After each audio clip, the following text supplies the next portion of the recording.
Денеска е 20 јуни, меѓународен ден на бегалците. Овој 20 јуни го дочекуваме со 60 милиони бегалци широм целиот свет.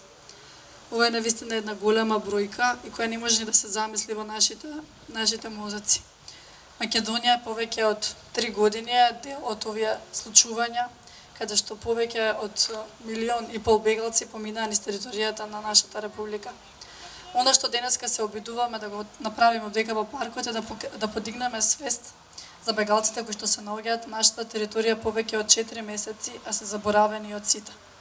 Но што имате прилика да го видите позади мене се слики кои што ги подготви Младинскиот образовен форум кога при нивната посета во кампот. Тоа се лицата на кампот. Тоа се бегалци, тоа се луѓе со животни приказни, тоа се животи. Од десната страна имате цртежи од децата кои што секојдневно имаат активности во кампот со тимот на Легис, каде што на разни културни прилики и начини се трудиме да ги одвоиме од секојдневието. Секојдневието кој што им е приредено од страна на нашата држава е тоа да тие живеат 4 месеци во затворен камп, без никаков статус, без никаков документ.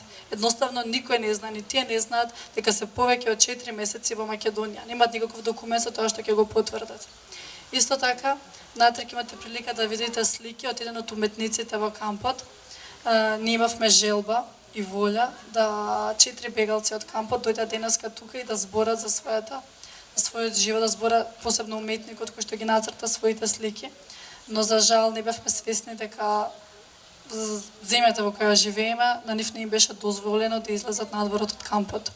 Значи, ова е класичен, камповите во Македонија се класични притвори, каде што тие повеќе од 4 месеци се држат. Преди тоа ние мораме да го кренеме гласот за бегалците и мораме и понатаму да продолжиме да зборуваме за нив, не само на 20 јуни како ден на бегалците, туку и 21, 22, 23, додека немаме ниту еден бегалец на територијата на Република Македонија, а ако имаме, тоа да биде по нивна волја.